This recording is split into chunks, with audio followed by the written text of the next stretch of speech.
Hey friends, how are y'all? Looks like it's starting to sprinkle outside a little bit. So what better thing to do than sit inside and read a little bit. Alright, yesterday we read chapter 1, 2, and 3. I'm looking for chapter 4. There it is. So we are going to read chapter 4 and chapter 5 at least today. Remember, we're reading from this book right here. Hopefully you got a copy. It's called Dragon of the Red Dawn. And we are in the 1600s back in Tokyo. But the name, they used to call it Edo or Edo, I think it was. That was the way you pronounced it. Edo. So, yay, looks like we have some friends on here. Glad y'all are here today. All right, let's get going and read chapter 4. It's called Sushi and Sumo. Let's see, the last thing that happened, I'm trying to remember. Oh, they were talking about Mount Fuji and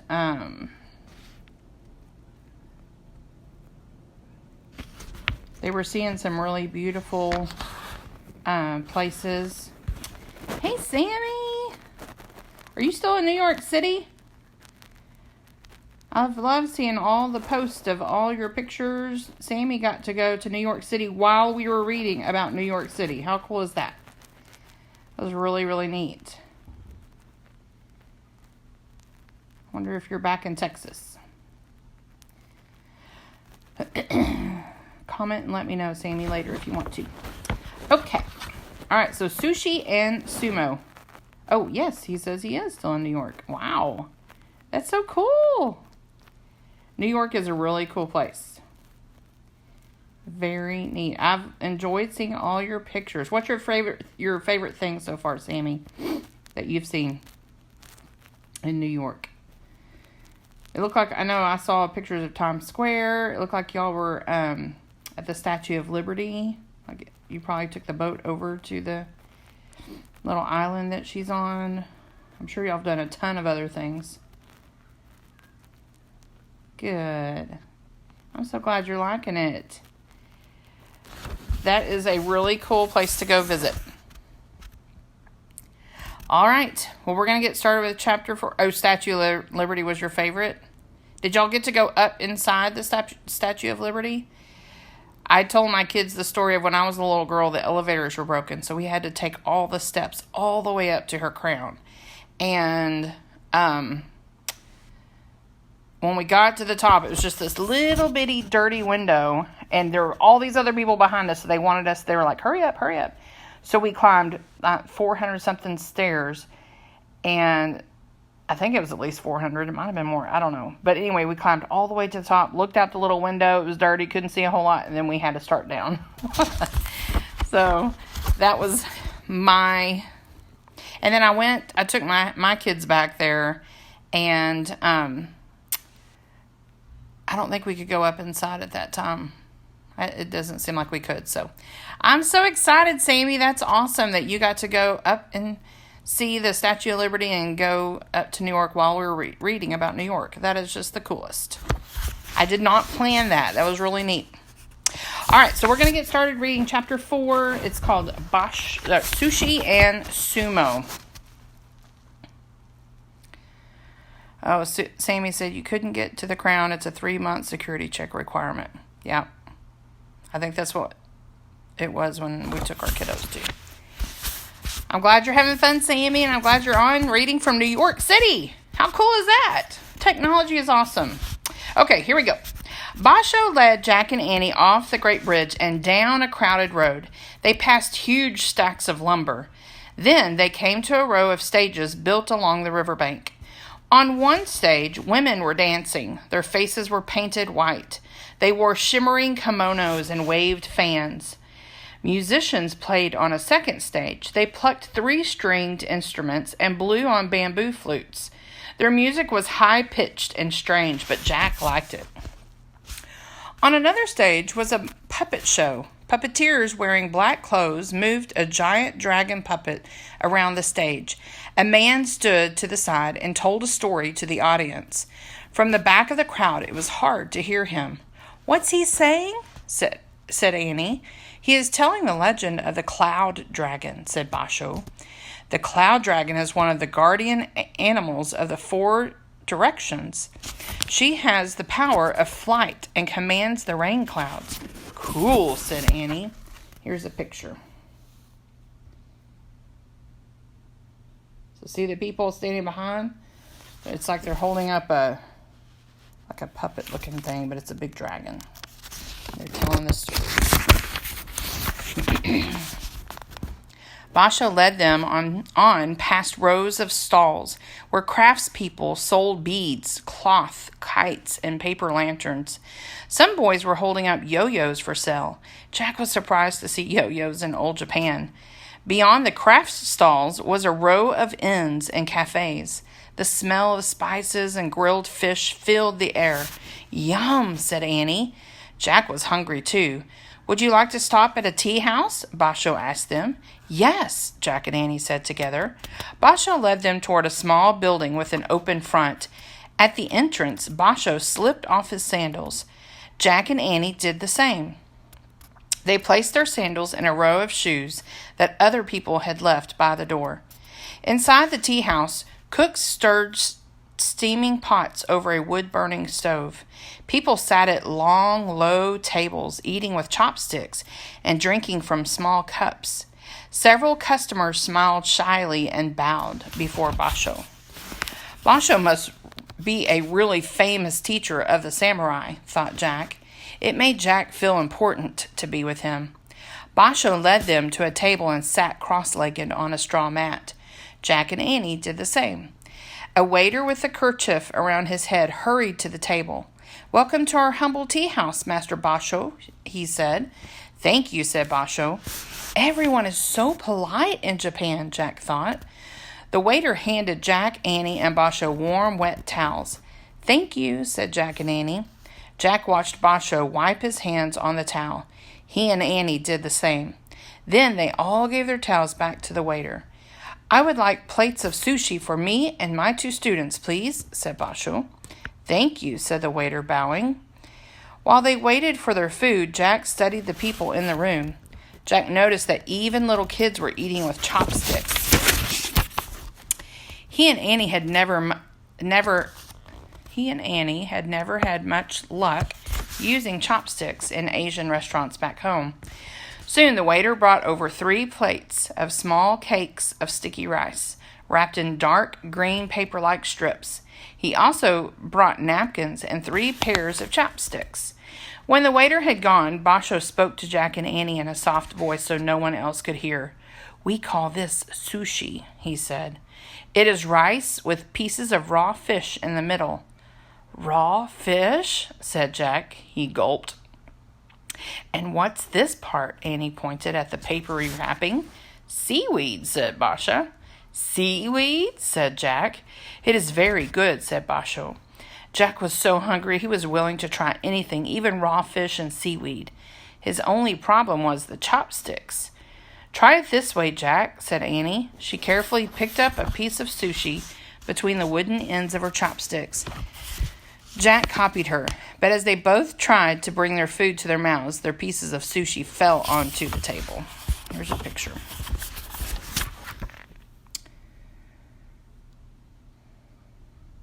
Hit the heart button if you like sushi, or if you like to eat with chopsticks. I am not very good at eating with chopsticks.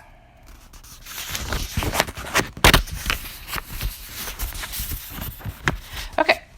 Jack and Annie laughed and tried a second time. Annie was successful, but Jack dropped his sushi again. Without thinking, he grabbed it with his fingers and popped it into his mouth. "Mmm," said Jack. The vinegar-tasting rice, the raw fish, and the green, salty seaweed were delicious.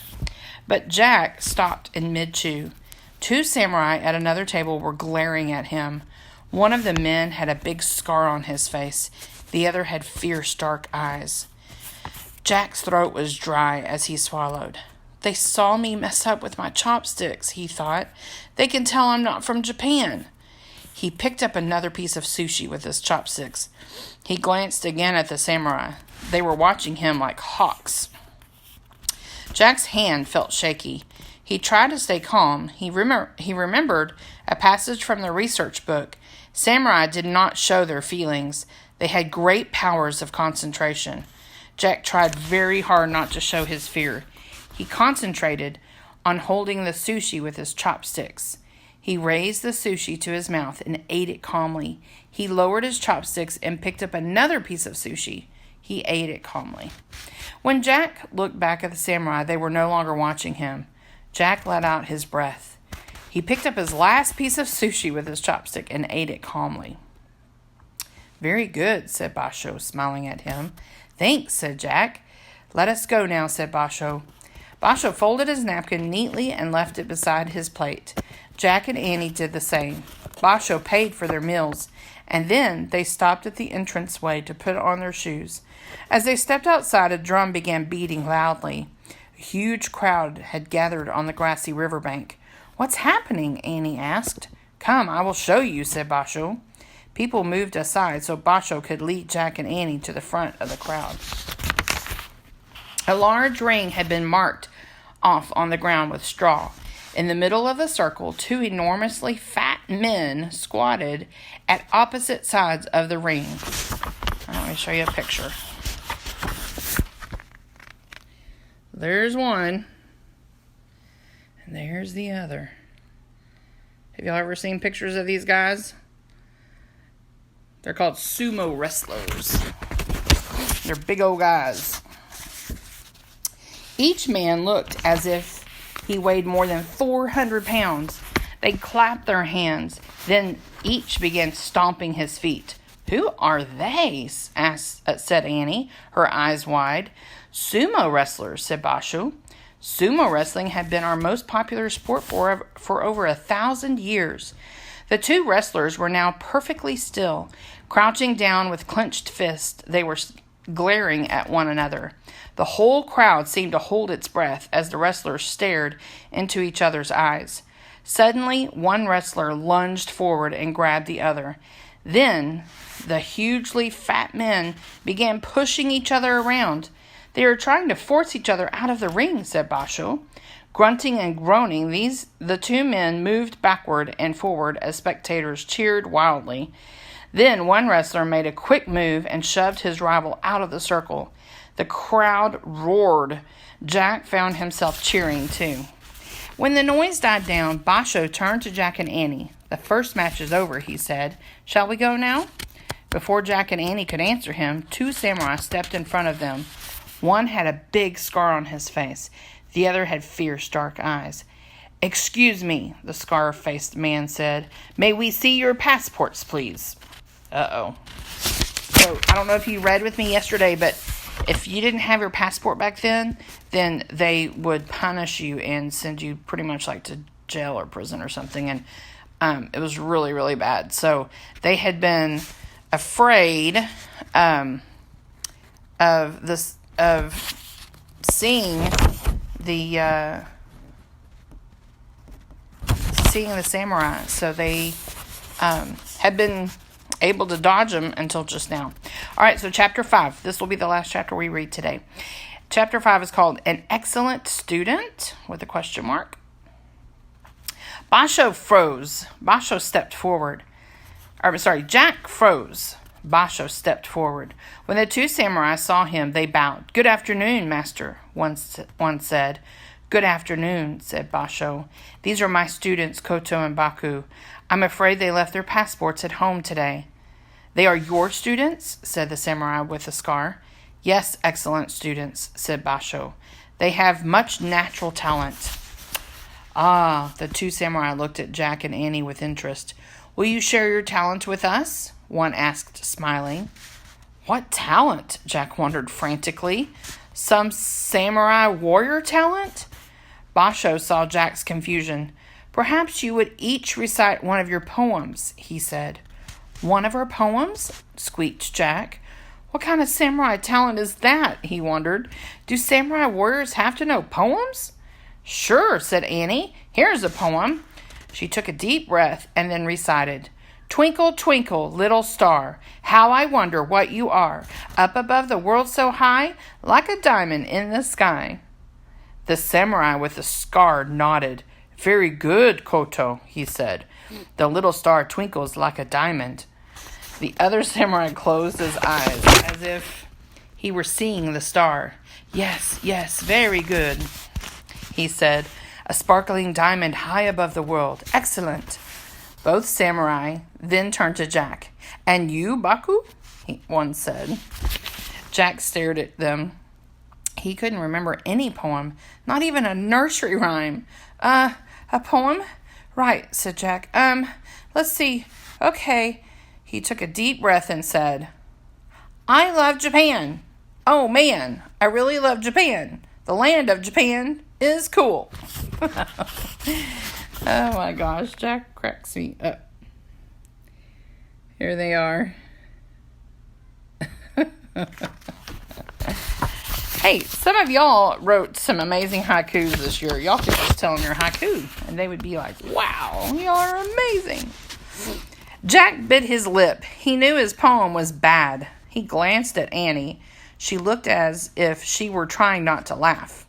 The dark-eyed samurai turned to Basho. An excellent student, he said. Basho nodded. Well, yes, Baku has a special talent. He needs work, but the talent is there. The samurai frowned. You say he left his passport at home, Master Basho? Where is his home? Just then the drum beat started again. The samurai turned to look. A new sumo match was beginning. The two samurai moved closer to the ring to get a better look. Basho turned to Jack and Annie. We should leave now, he said calmly. I will take you to my home where you will be safe. Jack, Annie, and Basho left the sumo crowd and blended in with shoppers walking down a busy street. Peddlers carried long poles over their shoulders with baskets swinging on the ends. They shouted about their wares, shoes and socks, cakes and pastries, rope and twine. One woman had a large box strapped to her back. Books, books, she shouted. No, thank you, said Jack. He loved books, but he kept going. He was afraid the samurai might show up again at any moment. A boy carried bird cages and shouted, Birds, birds! Suddenly, Jack felt a hand on his shoulder. He nearly had a heart attack. But it was just Basho. I live that way, said Basho, pointing, over the bridge. Jack and Annie walked with Basho over a small, narrow bridge that crossed the canal. Basho led them past a temple, then past small bamboo houses with chickens in their yards. Little children were spinning tops on the dusty ground. One called out, Hello, Master Basho. Basho smiled and waved. Then Jack and Annie walked with Basho along the dirt path, bordering the river. Tall pine trees lined the riverbank. A dry wind blew leaves and pine needles into the shallows. Jack started to breathe more easily. He felt safer now. The trail grew more narrow. The sun slipped behind the tops of the trees. Jack was eager to get to Basho's castle. He looked for a steep roof and high stone walls like the castles of the samurai. Through the deepening shadows of twilight, Basho led them to a clearing not far from the river. At the center of the clearing was a pond overgrown with weeds. On the far side of the pond, moss-covered stones led to the door of a tiny hut. The hut was made of bamboo and had a roof of wood shingles. Next to the small hut was a large plant with droopy green leaves. Welcome to my castle, said Basho. All right, so that was it. That was a quick 2 chapters. So tomorrow, meet me again at 4 o'clock here on Facebook. And also remember, I'm uploading these to YouTube, so you can watch them anytime. But chapter 6 is called The Banana Tree. The banana tree. I can't eat bananas. Do you like bananas? That'd be pretty cool to have a tree that grew bananas. All right. Well, I'm so glad to have, it looks like, couple of bullfrogs on here. and several friends. Glad to have y'all on here with us today. So tomorrow, 4 o'clock, we will pick back up where we left off, Chapter 6. Glad you're here with me today. Love y'all. Bye.